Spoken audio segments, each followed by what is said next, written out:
안녕하세요. 성공예감 이대호입니다.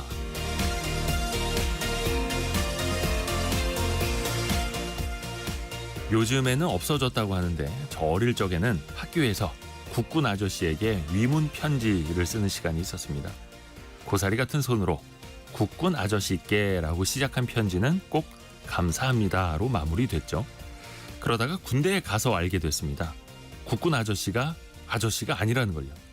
대부분 21, 22, 20대 초반의 나이인데 군대에 오니까 좋든 싫든 아저씨 소리를 듣게 된 거죠. 이제는 인구 감소에 따라서 국군 아저씨 소리를 듣는 사람도 줄고 있습니다. 우리 군 병력은 지난 2019년 56만 명대에서 지난해 47만 명대로 5년 사이에 8만 5천 명, 15%나 감소했는데요. 남아 출생자 수가 2010년 약 24만 명에서 2020년 14만 명으로 줄어든 만큼 앞으로도 병력 급감은 피할 수 없을 것으로 보이는데요. 2040년쯤에는 병력 35만 명을 유지하는 것도 힘들 거라고 합니다. 인구 감소만큼이나 정해진 미래, 군 병력 감소.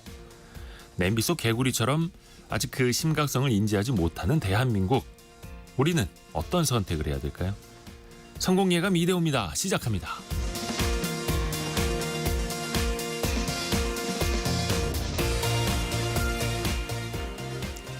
안녕하세요. 이대호입니다. 자, 오늘은 10월 1일 국군의 날 임시공휴일이죠. 아마 오늘 쉬지 못하고 저희처럼 일하시는 분들도 많이 계시겠습니다만 그래도 임시공휴일 마음은 좀 여유롭게 오늘 생방송으로 함께합니다. 1567님 저도 위문 편지 썼었네요. 지금은 국군 아들이 있다고. 아드님 덕분에 오늘 또 우리가 편하게 또 쉬고 있습니다. 비도 좀 추적추적 내리고 있고 이제 가을비 내리고 또 기온도 많이 또 서늘해지고 있는데요. 건강관리도 잘 하시길 바라겠습니다. 오늘의 경제상식 퀴즈도 국군의 날에 좀 어울리는 퀴즈입니다. 우리나라가 무기 생산 정말 잘하고 있습니다. 올해 그 무기 수출 목표가 200억 달러였는데요. 우리나라 돈으로 약 27조 2천억 원 그 달성하는 걸 눈앞에 두고 있습니다. 미래형 전투장갑차 레드백, 또 다연장 로켓 천무 같은 굵직한 무기 수출이 이루어지고 있고요. K9 자주포도 마찬가지죠. 그 엔진까지도 국산화에 성공하면서 독자 수출의 길도 열려 있고요. 군사력 강화를 위해서 무기 등의 장비를 개발, 판매하는 걸 뭐라고 할까요? 네 글자도 좋고요. 줄여서 두 글자로도 많이 부릅니다. 이제는 엄연한 대한민국의 수출 산업이 되었죠. 수출 산업. 뒤 두 글자 이제 산업입니다. 네 글자 두 글자 다 좋습니다. 짧은 문자 50원, 긴 문자 100원이 되는 샵 9730 그리고 KBS 콩으로 보내주시면 되고요. 다양한 선물 추첨을 통해서 보내드립니다. 또 유튜브를 통해서도 오늘 생방송 함께 하시죠. 성공예감 이대호입니다. 자주 검색하시면 성공이 가까워집니다.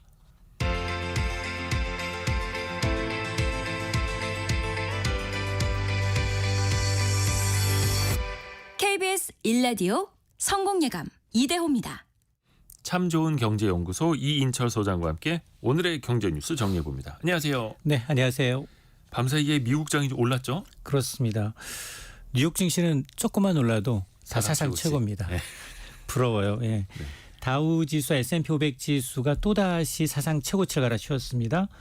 다우는 0.04%, 나스닥이 0.38%, 네. 대형주주 S&P 500 지수가 0.42% 가까이 올랐습니다. 근데 전통적으로 미국 증시에서 9월은 연중 가장 좋지 않은 수익률을 내는 약세장이라는 징크스를 깼습니다. 예.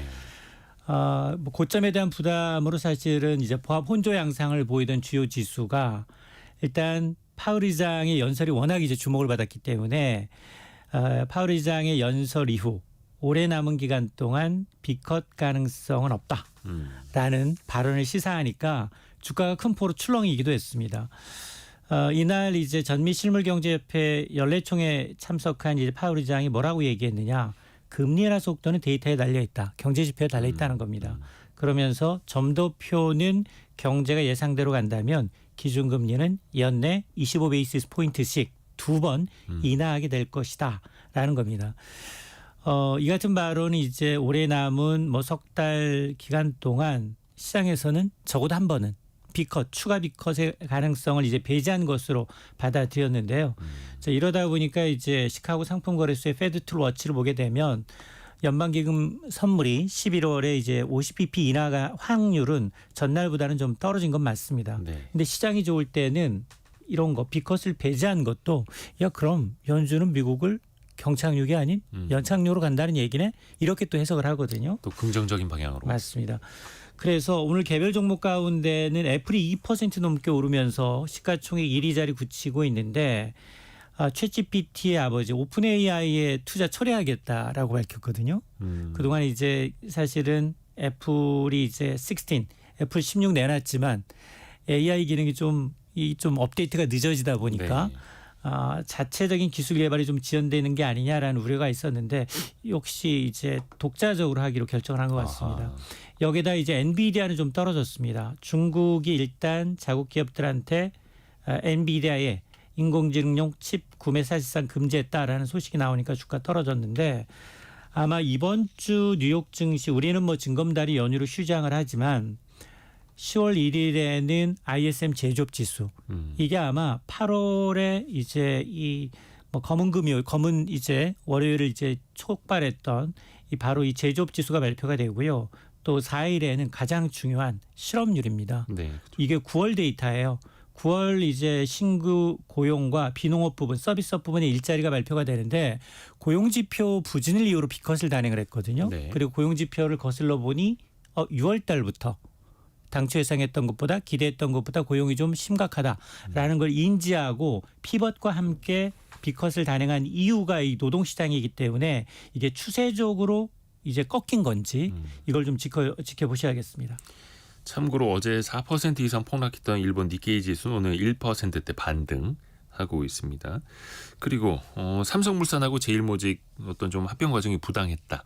거기에 대해서 이재용 회장이 공판이 열렸는데 이제 항소심 공판이 시작이 된 거죠. 맞습니다. 이재용 삼성전자 회장이 이제 삼성물산 제일모직의 부당 합병과 이 삼성바이오로직스 분식 회계 혐의 2심 공판이 어제 열렸습니다. 앞서 이 회장이 2015년이었죠. 경영권 승계를 목적으로 미래전략식 주도하에 삼성물산 제일모직 합병을 계획하고 추진했고 이 과정에서 회계 부정거래를 저지른 혐의로 2020년 9월에 기소가 됐고 지난 2월이었습니다. 1심 판결은 모두 무죄였습니다. 지금 피고인 전원에게 이제 당시 합병을 부당하다고 볼 증거가 없다라는 이유로 19개 혐의 모두 무죄로 선고를 했는데 그런데 이제 검찰이 이에 불복해서 이제 2심 항소심 간 거죠. 그러기 위해서는 1심과는 좀 뭔가 다른 게 있어야 되는데 그러다 보니까 항소심에서는 공소장 변경을 신청했습니다. 네. 여기에 추가된 게 삼성바이오로직스 분식 회계 혐의를 추가했는데 이건 1심에서 무죄를 선고한 것과는 좀 엇갈리는 내용이기 때문에 향후 재판 과정에서 중요한 쟁점이 될 것으로 보이고 어쨌든 2심 재판부는 이제 석 달 정도 그러니까 아마 내년 1월 전까지는 선고를 내리겠다라고 이제 예고를 한 상황입니다. 자, 그리고 이창용 한국은행 총재가 기획재정부를 처음으로 방문했어요. 맞습니다. 소공동에서 기재부가 있는 세종시로 갔어요. 네. 굉장히 이례적입니다. 그쵸. 이제 한국은행 총재가 지금 수장으로서 기획재정부를 직접 방문한 건 역대 처음인데요. 사실 지난 2월이었습니다. 이제 최상목 경제부총리가 이제 서울 소공동 하는 본관을 찾은 데에 대한 답방 성격도 좀 있고 그러니 이 두 수장은 사실 과거와는 달리 이 통화 정책 그리고 이제 이 재정 정책의 이제 주 수장이다 보니까 공조가 상당히 중요하다라는 이제 이 지적이 나오고 있는데요. 그러면서 이창용 총재는 여기서 무슨 얘기를 했느냐? 두 기관이 거시 정책을 하는 양쪽 측으로서 정책 공조가 필요한 상황이고 이건 시대적 변화에 부응한 것이라고 생각한다. 라면서 만남의 의의를 설명하고 있는데요. 어쨌든 시기적으로 이제 10월 금리 인하 가능성에 대한 질문이 쏟아질 수밖에 없는 상황이었고 어제도 그랬습니다. 이에 대해서 이 총재는 뭐라고 얘기했느냐. 정책의 효과를 판단하는 것에 대해서는 아직 금통위원들과 상의를 하지 않았다. 네. 그렇기 때문에 이 문제는 상의한 이후에 말씀을 드리겠다라면서 직접적인 이제 코멘트를 하지 않았습니다. 앞서 한국은행 어떤 보고서를 냈냐면 대출 금리가 0.25%포인트 내리면 1년 뒤 서울의 집값은 0.83%가 뛰고 네. 전국 전국 집값은 0.43%가 오른다라는 분석 보고서를 냈어요. 이것은 늘 한결같이 이 총재가 지금 주장하고 있는 한은의 정책 목표는 물론 물가 안정도 있지만 금융 안정이 중요한데 네. 지금 가계 부채와 부동산이 불안한 만큼 이 통화 정책 시기를 조율하겠다라는 거거든요. 이 조율을 위해서 지금 이제 기재부를 이제 방문했을 가능성이 높고 사실 내수 부진이 심각한 만큼 기재부 입장에서는 선제적인 금리 인하를 지금 종용하고 있는 상황이거든요. 네. 그러니까 이제 이런 것들이 어떻게 10월 이제 이 통화 정책에 반영될지 좀 지켜봐야겠습니다. 금리 인하 방향에 대해서는 좀 명확해져 가고 있는데 그것이 주는 영향과 그 이후의 대처에 대해서는 기재부랑 한은이 좀 동상이몽이기도 하네요. 최근에 보니까 이창용 총재가 특히 이제 부동산 가격 때문인 것 같긴 한데 강남 지역의 교육 또 대입 제도에 대해서 좀 쓴소리를 많이 하더라고요. 맞습니다. 최근에 한은의 보고서를 보게 되면 이게 한은 보고서가 맞나 싶을 정도예요. 공격적이죠 좀. 맞습니다. 대학 선발 과정, 교육에 대해서 여러 가지 분석 보고서를 내놓으니까 이에 대해서 사실 굉장히 이제 파장이 좀 컸어요. 그러자 이 역시 이제 이창용 총재한테 이제 질문이 쏟아질 수밖에 없었는데 이 총재는 이제 상위권 대학의 지역별의 선발제 관련 보고서에 대해서 추가 입장을 어제 냈습니다. 뭐라고 얘기했느냐? 성적별 선발이 가장 공정한 방식이 아니다. 지역 선발제 지금도 한 지역 균형으로 한 20% 정도를 뽑고 있지만 이걸 좀 더 확대하자라는 제안이었다라고 강조를 하고 있고요.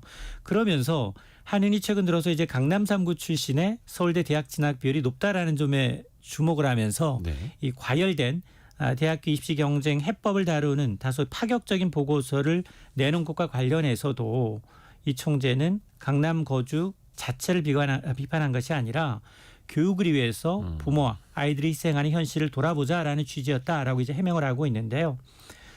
그런데 일부에서는 아니 교육 전문기관도 아니고 한은이 왜 이런 얘기까지 하느냐라는 이제 비난을 사실 자기도 많이 들었다라면서 자신들의 보고서에 대한 자부심이 있고 그리고 이제 교육 전문가들이 하는보다도 더 좋은 방법을 제시하겠지만 이 문제가 좀 공론화돼서 변화가 되는 계기를 바란다라고 덧붙였습니다. 그렇죠. 사실 우리나라에서 어디 교육이 교육으로 그칩니까? 그게 주거, 뭐 지역 발전 모든 걸로 다 또 연결이 되죠. 그 TMF 피해자들 일단 집단 분쟁 그 조정 절차로 들어갔네요. 맞습니다. 한국소비자원이 이제 소비자분쟁조정위원회가 이제 TMF, 티몬과 이제 위메프의 대규모 미정산, 미환불 사태에 발생했던 여행, 숙박, 항공상품의 이제 집단 분쟁 조정 절차 개시를 결정한 건데요. 일단 이 위원회는 이제 소비자기본법에 따라서 공고가 종료된 날로부터 최대 90일 일단은 연내 조정안을 내놓겠다라는 계획이고요. 일단 이게 집단 분쟁 조정 절차 개시 요건을 갖췄다라고 판단한 이면에는 일단은 이 상품에 대해서 이제 환불받지 못한 소비자가 50명 이상이고 또 사건의 쟁점이 사실상 법률상 이제 요인이 있기 때문에 집단 분쟁 조정 절차를 시작하겠다라고 판단한 것으로 보이고요. 특히나 지금 이 신속히 진행하기 위해서 이제 추가적인 참가 신청은 받지 않지만 다만 사업자가 조정을 결정을 수락하게 되면 보상 계획안에 따라서 이제 조정 절차에 참여하지 않은 소비자들까지 보상받을 수 있도록 하겠다라는 건데 앞서 이제 TMF에서 구입한 여행, 숙박, 항공상품의 피해자가 총 9,004명이었는데 이 4명이 소비자원에 이 집단 분쟁 조정을 신청했고 이에 대한 후속 조치입니다. 조정은 또 양측이 합의를 해야 되는 거여서 또 이게 나중에 이제 또 법률적으로 또 이어질 수밖에 없어 보이기도 하고요. 그 큐텐 그룹의 구영배 대표가 이제 검찰에 소환 조사를 받네요. 맞습니다. 지금 그 구영배 큐텐 대표가 이제 검찰이 이제 소환됐는데요. 네. 사기와 이제 횡령의 믿음을 받고 있죠. 피의자 사기 횡령. 그렇습니다. 피의자 신분으로 이제 지난 9월이었습니다. 구 대표를 비롯한 그룹 경영진의 자택과 사무실 압수수색하면서 본격적인 어떤 수사에 나선 지 2달여 만인데 뭐 구 대표는 이제 뭐 원론적인 얘기지만 검찰 청사로 들어가면서 성실하게 조사받겠다라는 입장만 피력을 했습니다. 검찰은 구 대표와 경영진들이 이제 TMF 계열사에 입점한 판매업체의 정산할 대금을 빼돌려서 기업 인수자금으로 쓰거나 또 다른 판매자한테 밀린 대금을 지급하려는 등 이 돌려막기식 영업을 이어갔다고 이제 의심을 하고 있는 상황입니다. 지금까지 이제 수사팀이 파악한 사기 금액 협의액을 보게 되면 1조 한 4천억 원대, 그리고 횡령액은 한 500억 원에 달하는 것으로 전해지고 있는데 검찰은 구 대표를 상대로 큐텐 테크놀로지의 계열사들의 재무물을 이제 넘긴 뒤에 TMF 등의 자금을 임의로 빼돌렸는지 또 이에 관여했는지 또 재무 상황이 악화돼서 판매 대금 정산이 불가능하다라는 걸 인지하면서도 그 직전에 상품권을 할인 판매했거든요. 네. 이런 이제 사기성 영업을 지시했는지에 대해서 이제 조사 중인 것으로 알려지고 있는데 어쨌든 이 구 대표에 대한 조사가 마무리되면 핵심 관련자에 대한 검찰이 이제 구속영장 청구 여부를 검토할 것으로 알려지고 있습니다. 참 좋은 경제연구소 이인철 소장과 함께했습니다. 고맙습니다. 네, 고맙습니다.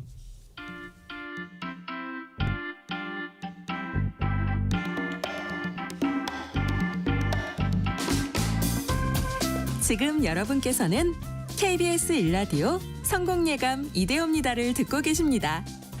프로그램에 참여하신 청취자 여러분께는 추첨을 통해 아름다운 식탁 창조 주비푸드에서 뿌리 담은 리얼 생 와사비를, 쉽고 빠른 판촉물 제작 시너지 기프트에서 무드 등 미니 가습기를, 그리고 성공예감에서 준비한 커피 쿠폰을 보내드립니다.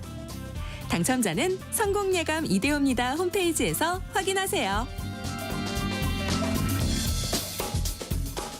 경제상식 퀴즈 한 번 더 내드리겠습니다. 참고로 오늘 이제 증시는 휴장입니다. 오늘 임시 공휴일이니까요. 경제상식 퀴즈도 이게 오늘에 딱 어울리는 그 네 글자 혹은 두 글자인데요. 군사력에 필요한 무기나 장비를 생산, 판매하는 산업을 말하는데요. 스톡홀름 국제평화문제연구소에 따르면요. 중동 지역 갈등 또 러시아 우크라이나 전쟁 등으로 인해서 지난해 148개국 중에서 70%가 국방비 지출을 늘렸다고 합니다. 그러면서 사실 이 분야 강국인 우리나라에게 또 이제 수출 산업으로서 기회가 오고 있는 거죠. 2027년 4대 수출 강국을 우리나라가 목표로 하고 있는데요. 그 네 글자, 이제는 엄연한 수출 산업이 된 네 글자를 맞춰주시면 됩니다. 줄여서 두 글자로 보내기도 하는데요. 박화윤님 정답도 맞춰주셨고요. 임시 공휴일 당직 근무하면서 텅 빈 사무실에서 볼륨업하고 듣고 계시다고 하네요. 혼자라서 가능하시다고. 훌륭하시네. 음악 틀어놓는 것도 아니고 경제방송 들으시면서 또 상식도 쌓으시고요. 응원합니다. 9716님이 이 산업 기업에 다니시는군요. 늘 자부심을 가지고 있습니다. 이렇게. 그렇습니다. 우리나라가 또 이 산업에서 정말 많이 발전했고요. 이미영님. 전쟁 없는 세상을 꿈꾸며 점점점 이렇게 정답 보내주셨는데요. 참 이게 역설적입니다. 우리나라가 분단 국가이고 아직도 휴전 상태에 있는 나라이기 때문에 이 산업이 군수, 무기, 장비 이 산업이 쉬지 않고 발전할 수 있었던 거고요. 어떻게 보면 이게 또 역설적인 표현입니다만 그 덕분에 우리가 수출의 기회도 많이 잡고 있는 거죠. 좀 씁쓸하기는 합니다. 또 한편으로는. 자, 짧은 문자 50원, 긴 문자 100원이 드는 샵 9730이나 KBS 콩으로 두 글자나 네 글자 보내주시면 됩니다. 오늘의 움직임에 주목하고 세상의 흐름을 놓치지 않습니다. 여러분의 내일을 응원하며 성공의 열쇠를 함께 찾아갑니다. 성공예감 이대호입니다. 경제상식 퀴즈 요 줄임말로 두 글자로 더 많이 쓰는데요. 7524님이 강력한 힌트 보내주셨네요. 방배동 산다. 같은 두 글자 됩니다. 올해 세계 경제 또 내년에는 또 어떻게 될까요? 내년 2025년에는 과연 나아질 수 있을까요? 혹시 나아질 수 없다면 우리는 어떻게 대비를 해야 될까요? 매년 이맘때면 경제 전망 책이 나옵니다. 이걸 벌써 7년째 쓰고 계시는 한양대 국제대학원 김광석 겸임교수와 함께합니다. 안녕하세요. 네, 안녕하세요. 올해 7년째 맞나요? 7번째? 네, 책으로는 7년째 맞고요. 예. 보고서까지 그 전에 썼던 경제 전망 보고서까지 하면 한 15년째 되겠죠. 이번에는 피벗의 시대 2025년 경제 전망입니다. 네. 하나하나 좀 여쭤볼게요. 항상 점으로 매년 맞아요. 표현을 하시더라고요. 네. 근데 2025년은 항복점입니다. 네. 한복 아니고 항복한다는 거죠. 네. 두 손 든다는 거죠. 누가 두 손 드는 겁니까? 두 손 든다라는 의미는 아니고요. 예. 그 항복이 아니고 아닙니까? 사실 제가 이제 점을 찍을 때는 그 매년 점을 찍으면 그 해를 점으로 표현해보고 그 점을 이제 쭉 이으면 선이 되니까 네. 그래서 점으로 표현하려고 노력하고 있는데 이번 항복점은 이제 약간 작가적 감성으로 물리학에서 가져온 점이에요. 그래서 이 힘을 이렇게 여러분 세탁소 갔다가 그 맡긴 옷이 오면 네. 그 약간 그 철로 된 옷걸이 있잖아요. 네. 그 옷걸이를 이제 힘을 줘서 구부려지잖아요. 그죠. 근데 살짝 주면 다시 원상태로 돌아가는데 네. 좀 많이 힘을 주면 완전히 구부러져서 다시 돌아갈 수 없는. 못하죠. 네. 그걸로 이제 보통 등 긁고 이렇게 하는데 그 돌아갈 수 없는 지점까지 힘을 주는 그 힘을 이제 물리학에서는 항복점이라고 하고 전 세계 경제에 빗대어서 이야기하는 겁니다. 2020년부터 24년까지 워낙 강한 힘이 주어져서 팬데믹, 러우 전쟁, 중동 전쟁, 초인플레, 초긴축 이런 워낙 세계 경제에 강한 힘이 주어져서 코로나19 이전 수준의 고성장을 못한다. 세계 경제가 코로나19 전까지 약 10년 동안 3.78%의 성장률을 유지했거든요. 네. 근데 아예 그 성장세를 유지 못하고 2025년부터는 3.1%, 3.2% 수준의 저성장으로 고착화된다 하는 것을 비유적으로 항복점으로 표현한 겁니다. 그러니까 돌아올 수 없는 어떤 임계점을 넘어버린다. 맞습니다. 근데 그게 조금 부정적인 의미네요. 그렇습니다. 경제 성장이 그냥 둔화되고 고착화된다. 네. 이런 느낌으로. 그런 의미에서 고성장은 못하겠네. 항복하고 마는 그런 중의적인. 그런 뭐 항복의 성격도 있을 수 있겠다 생각합니다. 그러면은 내년에는 경제 성장률을 전반적으로 좀 눈높이를 낮추고 가야 된다라는 걸까요? 그렇습니다. 예. 어쩔 수 없이. 그 미국 경제 성장률도 네. 제가 IMF의 전망치를 가지고 설명을 드린다면 작년 2.5%, 네. 올해 2.6%. 네. 괜찮아요. 네. 네, 내년 1.9% 성장 둔화가 되는 겁니다. 중국 경제도 역시 올해까지는 5%대를 유지할 가능성이 있지만 네. 내년 경제는 4%대로 확실시 되고 있다. 그러니까 성장 둔화가 예견되고 있다. 한국 경제 성장률 전망치도 저도 경제를 전망한다는 것은 네. 경제 성장률 전망치를 제시하는 거거든요. 네. 근데 올해 성장률 전망치를 2.4%로 근데 내년 경제 성장률 전망치를 1.9%로 네. 또 2%가 채 안 되게 성장 둔화가 있을 것이다라고 전망을 했는데 네. 세계 경제도 마찬가지 그런 여러 가지 저성장 고착화되는 국면 명확하게 드리워지는 것 같습니다. 약간 조금 그러면은 멀리 네. 내다보는 질문부터 한번 드려볼게요. 그러면 그게 그냥 고착화돼서 끝나는 건지 조금 더 회복이 되는 거는 가능할지 그게 당장 내년은 아니더라도 네. 혹시 뭐 3, 4년이라도 걸리는 건지 네. 어떻게 보세요? 그 경로는? 굉장히 좀 안타깝게도 예. 특히 이제 한국 경제 같은 경우도 또 중국 경제 같은 경우도 네. 과거와 같은 고성장 체제로는 가기가 어렵다. 그러니까 잠재 성장률 자체가 둔화되는 거죠. 그러니까 좀 어려운 표현으로 GDP 갭이라고 표현합니다. 네. 이게 뭐냐면 잠재 성장률이 있어요. 근데 잠재 성장률과 실질 성장률 간의 차이를 계산해 보니 내내 마이너스인 거예요. 잠재 성장률을 밑도는 실질 성장률이 계속 유지돼요. 그럼 이 GDP 갭이 계속 마이너스인 거죠. 차이값이니까. GDP 갭이 계속 마이너스로 유지되면 잠재 성장률 자체가 둔화되는 그런 현상이 야기되는데 한국 경제 같은 경우도 뭐 죄송하고 안타까운 현상이지만 이렇게 말씀드려서 또 죄송하지만 예전과 같은 고성장 체제로 가기는 어렵다. 근데 갈 수는 있겠죠. 갈 수 있기 위한 준비를 해야 된다. 저는 그래서 이 피크 코리아라는 개념이 최근에 등장했었잖아요. 네네네. 같이 그 방송도 방송도 했었고. 연초했었잖아요. KBS 특별 방송, 예. 특집 방송. 그때도 제가 어떤 메시지를 드렸었냐면 피크 코리아라고 하지 말고 네. 두 번째 한국으로 하자. 아, 두 번째 한국이라는 의제를 우리 꺼내들자. 왜냐하면 피크 코리아라고 받아들이기만 하는 게 아니라 지금까지 경제를 보면 피크 코리아로 갈 수 있다. 과거와 같은 고성장을 할 수 없고 정점을 찍고 성장 둔화가 예견될 수밖에 없다라고 볼 수는 있지만 그 진단하에 피크 코리아라고 받아들이지 말고 두 번째 한국으로서의 기회를 만들어 가보자 아하. 하는 의제를 던졌는데 이번 책에서도 그런 부분들을 좀 강조했습니다. 그래서 어떻게 하면 잠재 성장률을 이렇게 둔화되는 것을 받아들이지 않고 오히려 성장률을 끌어올릴 수 있을까를 좀 고민해보자 하는 의견을 좀 드리고 싶습니다. 그냥 피크아웃 된다 이러면서 손 놓아버리는 게 아니라 네, 두 번째 한국을 맞이해서 두 번째 성장은 어떻게 할 건가를 이제 같이 고민해 나가자. 네, 좋습니다.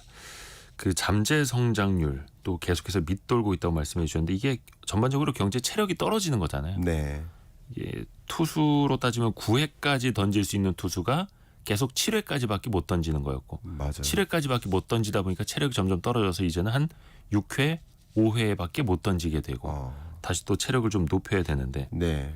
아니면 이제 선수 교체라든지. 근데 예. 예. 네, 말씀하시죠. 너무 좋네요. 운동선수의 비유를 해주셔서. 그 기초 체력이 떨어진다는 거잖아요. 예, 맞아요. 근데 저는 또 이렇게 등치가 큰 편이어서 식사량에 좀 비유를 해요. 아, 네. 잠재 식사량이 있잖아요. 저는 이제 한 공기 뚝딱 먹는 사람입니다. 근데 제 잠재 식사량은 한 공기 뚝딱인 거예요. 근데 실질 식사량은 다를 수 있어요. 예를 들어서 오늘따라 감기에 걸리면 3분의 1도 못 먹기도 하고 어떤 날은 허기져서 운동량이 많아서 2공기를 먹기도 해요. 이것은 실질 식사량이에요. 네, 네. 근데 잠재 식사량 자체가 떨어지는 것은 그만큼 식사량 자체가 기대되는 식사량이 줄어드는 현상. 마치 이런 것처럼 실질 성장률이 둔화되는 건 그럴 수 있어요. 팬데믹이 오거나 뭐 초인플레가 오거나 전쟁을 우리가 일으킨 게 아니잖아요. 그러니까 그럴 수는 있어요. 근데 잠재 성장률 자체가 둔화되는 현상은 소위 이제 세 가지로 비유를 하는데요. 네. 하나가 노동 투입 감소, 두 번째가 자본 투입 감소, 세 번째가 총 요소 생산성의 감소. 좀 어렵지만 생산성이라고 해도 틀림이 없습니다. 자, 그러면 이 세 가지가 둔화되는 건데 노동 투입 감소는 어쩌면 예견된 미래잖아요. 우리가 통제하기가 어려워요. 인구 자체가. 그렇죠. 근데 이것도 물론 대응할 수는 있어요. 여성의 경제 활동 참가를 유도한다든가 청년이 지금 쉬었음 인구가 많잖아요. 네. 노동 의지를 좀 고취시켜서 노동 참여를 이끈다든가 뭐 그런 여러 가지 방법들도 생각을 할 수 있겠지만 근데 구조적으로는 인구 감소 속에 노동 투입이 늘어나기는 어렵겠죠. 두 번째 요소가 바로 자본 투입인데 저성장할 거라고 기대되면 세계 직접 투자가 유입되기가 어렵죠. 네. 그러니까 자본 투입도 사실 기대되기가 어려워요. 그럼 마지막 우리가 통제할 수 있는 건 뭘까요? 마지막 하나 생산성입니다. 생산성이라도 높일 수 있는. 그럼 생산성을 어떻게 끌어올릴까? 가장 대표적으로 여러분 우리가 갖고 있는 게 뭡니까? 인구입니까? 아니면 자본입니까? 혹은 토지입니까?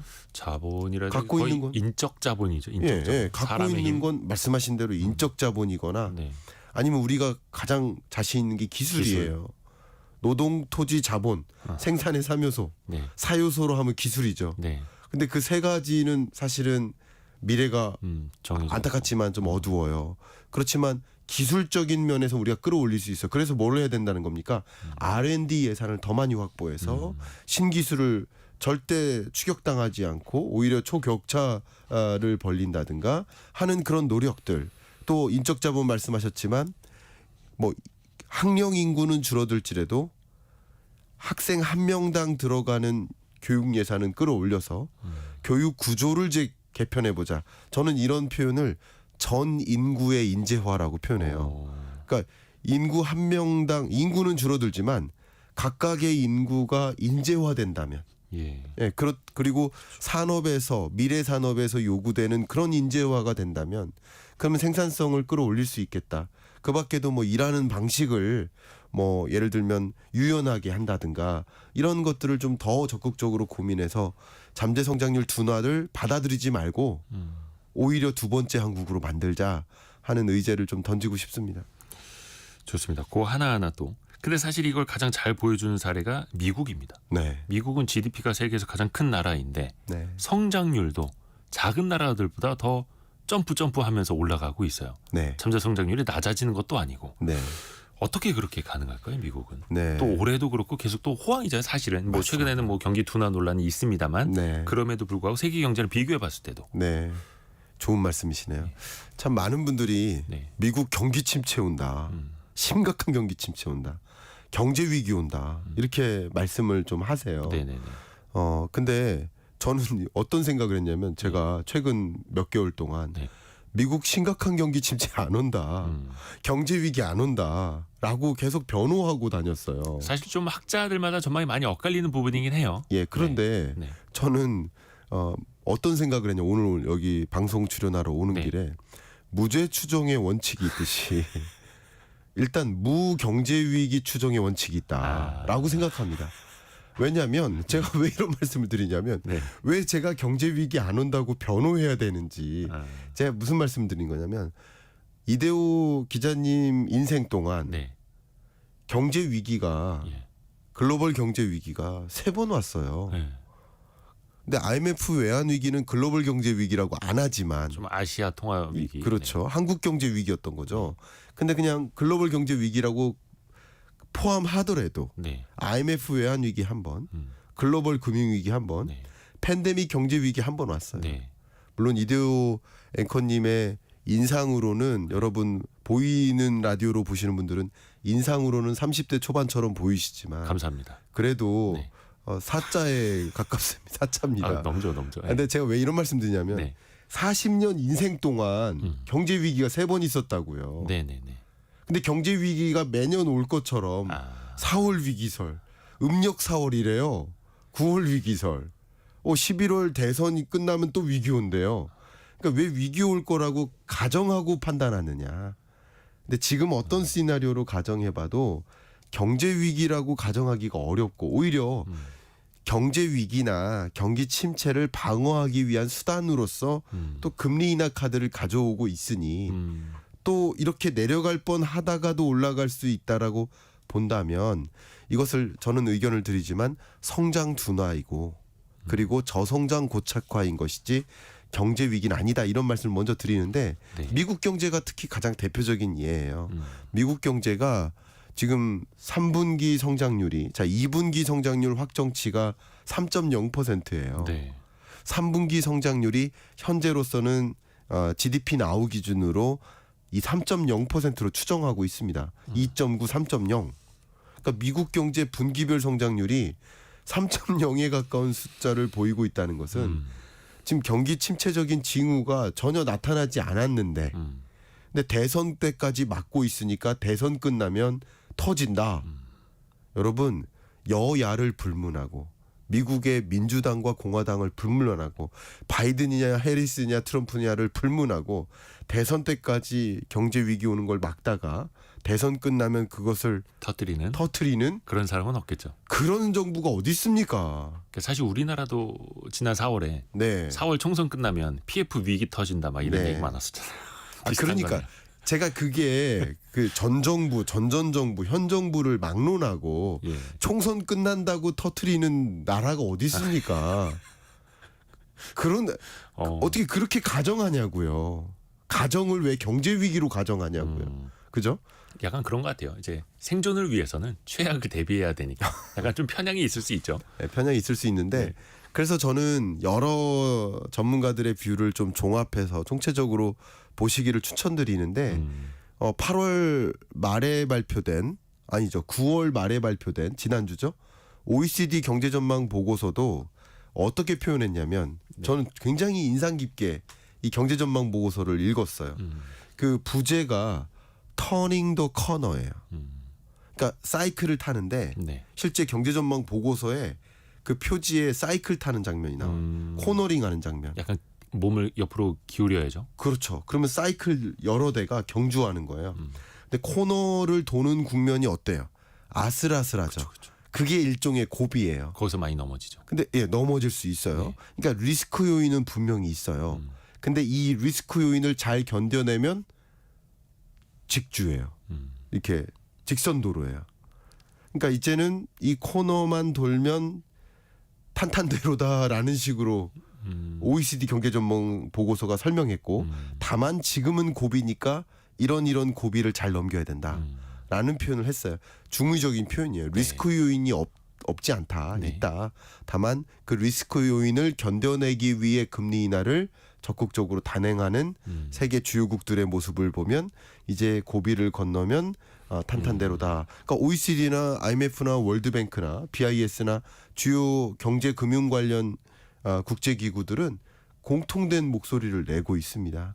예, 그래서 저성장 고착화될 것이다라는 것에 대해서는 공통된 전망을 제시하고 있지만 경제 위기로 갈 것이다라고 판단하지는 않고 있다 이렇게 의견 드리겠습니다. 또 그 이후에 대해서도 좀 몇 가지 여쭤볼 텐데 사실 이게 경제 전망 이제 2025년 연간 전망을 매년 이제 책을 통해서도 하고 계시는 건데 중간 중간에 또 변수라는 게 생기지 않습니까? 그렇습니다.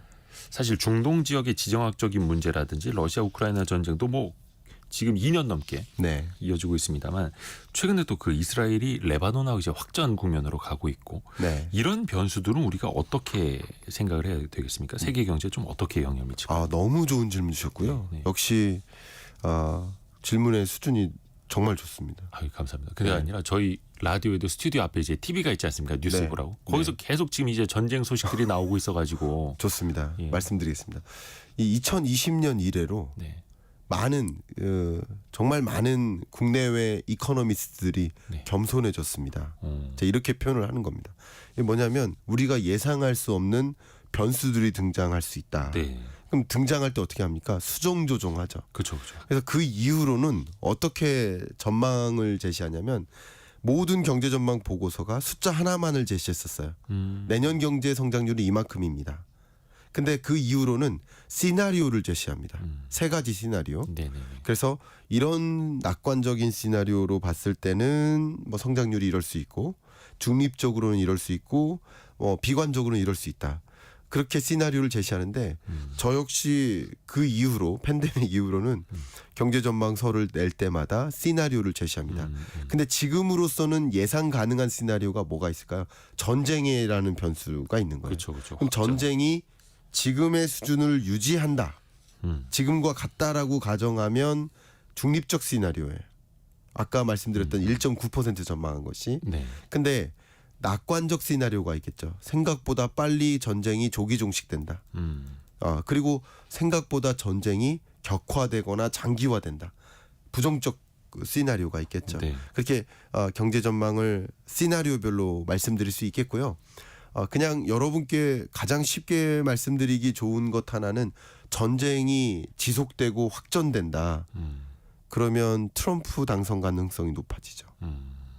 왜냐하면 그 모든 일은 미국 정부에서는 현 정부 탓이다라고 상대당이 적극적으로 공세를 가할 가능성이 네. 높죠. 네.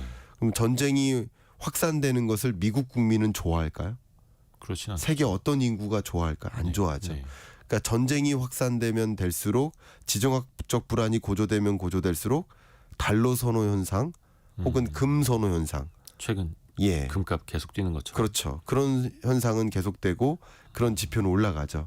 그런데 아무래도 물류비 불안 또 상당히 인플레이션 압력을 가져올 수 있는 원유 가격 불안도 야기될 수 있어요. 네. 전쟁이 확전되는 양상으로 간다면 네. 지금도 홍해를 못 건너도록 세계 주요 선박들을 특히 이제 해상 운송 선박들을 막잖아요. 선박을 납포하는 사례들도 있고. 후티 반군이 계속해서 또 위협하기도 하고요. 그렇죠. 그러니까 우회하는 거예요. 예. 그러면 물류 절차가 오래 걸리고 그러면 당연히 해상 보험에 대한 의존도를 높이고 보험료는 올려잡고 그럼 비용이 또 높아지고. 비용이 올라가. 이게 물류비가 가중되는 거거든요. 마치 이런 것처럼 여러 가지 경로로 전쟁이 지속되면 공급망의 병목 현상이 야기되고 세계 주요국들은 비동맹국에 대해서 경제 제재를 가하고 이런 것들이 인플레 압력으로 작용돼요. 그러니까 전쟁이 장기화되고 확전되면 인플레 압력이 찾아오고 금리를 인하할 수가 없게 되고 경제 회복의 경로로 가기가 어렵죠. 그러니까 코너링을 돌다가 이제 직선 도로가 나오겠지 했는데 계속 코너링이 되는 거죠. 네, 그럴 수밖에 없겠다라고 의견을 드리겠습니다. 그러게요. 그래서 그 시나리오별로 낙관, 중립적, 비관 이렇게 이제 또 나눠서 볼 수밖에 없는 거고 거기에 또 우리가 어떻게 대응을 해야 되는가도 생각을 해봐야 될 테고요.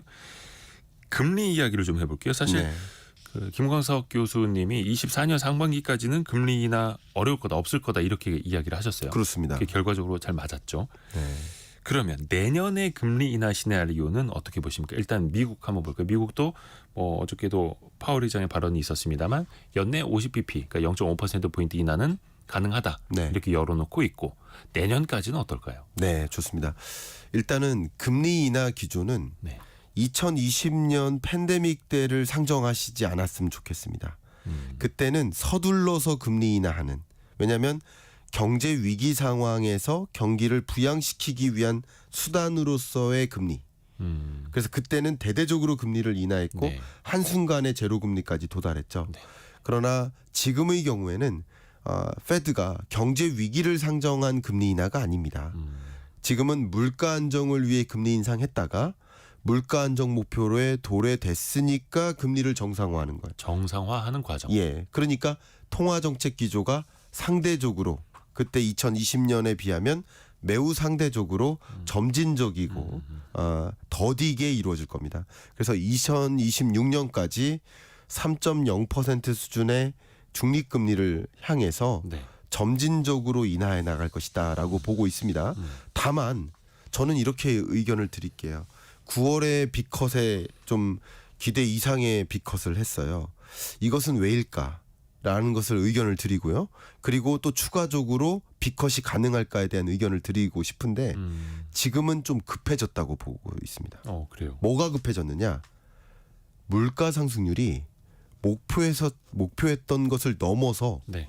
지금은 2%를 밑돌게 될 것이라는 것을 우려하고 있다라고 판단하고 있습니다. 그러니까 물가가 이제는 확실히 잡혀가고 있고 네, 정책 목표치 2.0%보다 더 낮은 상승률이 나올 수도 있다. 그렇죠. 어. 그것을 예견하고 금리를 서둘러 인하하는 모습이라고 판단하고 있습니다.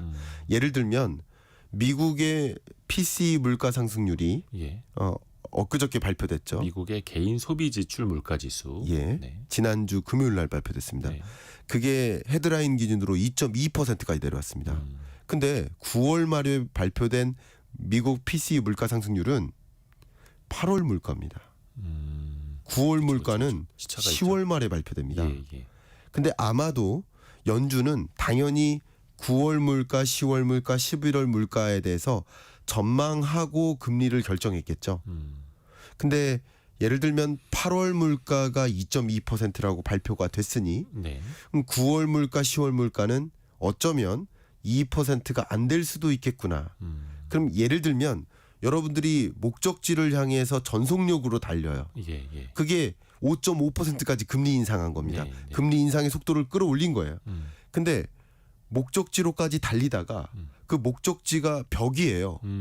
그 벽을 두고 속도 줄여야죠. 속도를 줄입니까? 줄이는 거죠. 줄여야죠. 그러니까 그 줄이는 게 지금 너무 빠른 속도였기 때문에 이 속도를 유지했다가는 지금 빅컷을 하지 않았다가는 벽에 부딪힐 수도 있겠다라는 판단하에 우리가 목표했던 수준의 물가 상승률을 점진적으로 금리를 인하하면 안 되고 빅컷을 2번 정도 해서라도 5.0, 4.5%로 만들더라도 그렇더라도 충분히 물가 상승률이 2% 수준 밑으로 혹은 2% 수준으로 잡힐 수 있다는 판단까지 한 것이라고 봅니다. 그러니까 이런 금리에 서둘러서 빅컷하는 현상이 미국의 심각한 경기 침체, 심각한 경제 위기 상황에 놓일 거라고 판단해서라기보다는 오히려 디플레이션 상황에 놓일 수도 있겠다.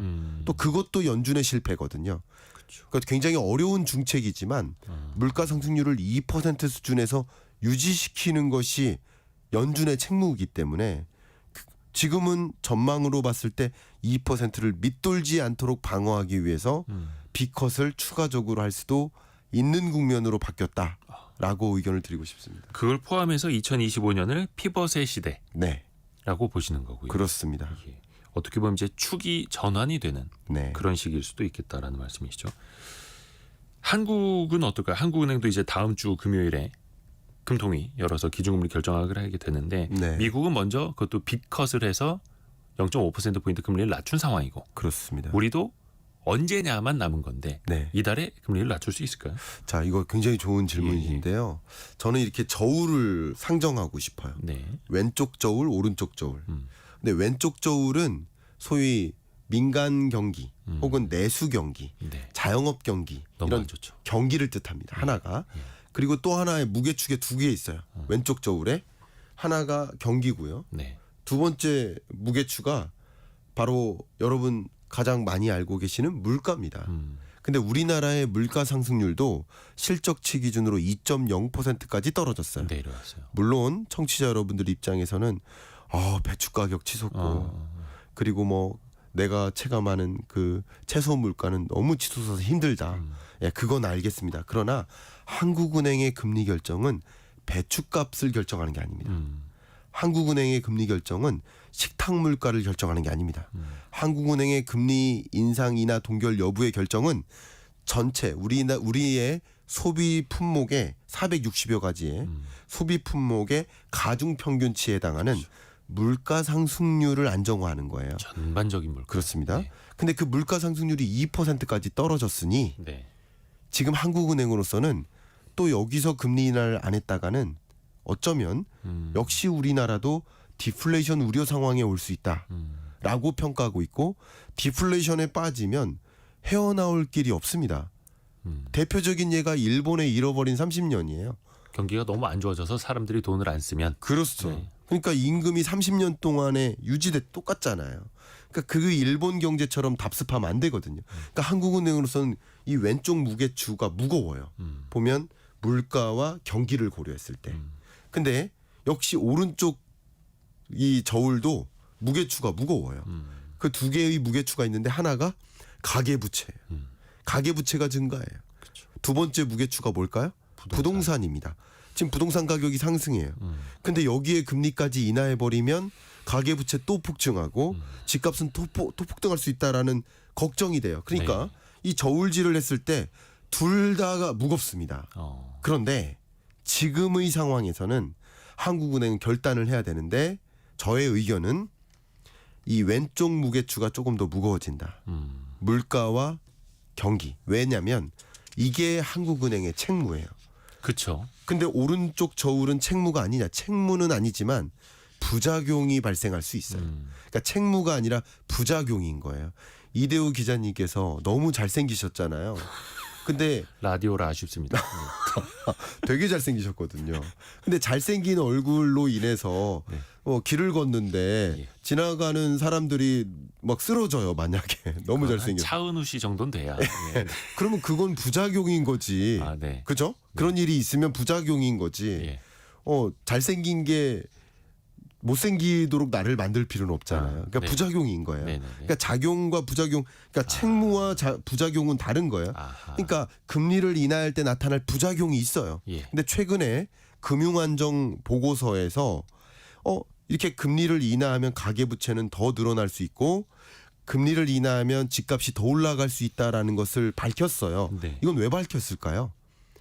금리는 이 왼쪽 저울을 고려해서 금리를 인하할 수밖에 없지만 그렇지만 금리를 인하했을 때 이런 부작용이 있으니 이 담당 부처 국토교통부는 더 특단의 대책을 마련하라.